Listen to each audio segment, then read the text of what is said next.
हाँ।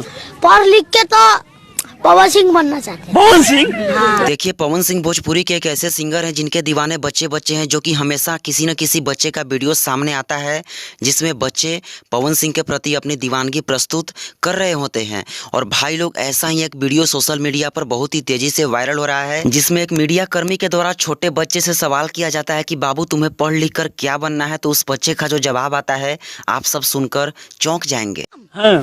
पढ़ लिख के तो पवन सिंह बनना चाहते हैं। पवन सिंह। तो आप सबने देखा, इस बच्चे का जवाब आता है कि पवन सिंह। जी हाँ, इस बच्चे से सवाल किया जाता है कि बाबू तुम्हें पढ़ लिख कर क्या बनना है, तो बच्चे का जवाब आता है पवन सिंह।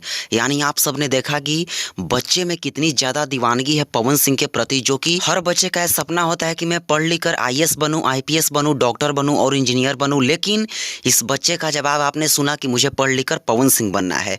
यानी बहुत बड़ी बात है। सैल्यूट है बाबू आपको, पवन सिंह भी आपको सैल्यूट करेंगे। लव यू, मेरे पास कोई शब्द नहीं है। तो इस छोटे बच्चे के जवाब पर आप सबकी राय क्या है, हमें कमेंट में ज़रूर ही बताएं। और इस वीडियो को लाइक करें, सभी जगह शेयर करें, ताकि सबको यह पता चल जाए। तो चलिए, धन्यवाद।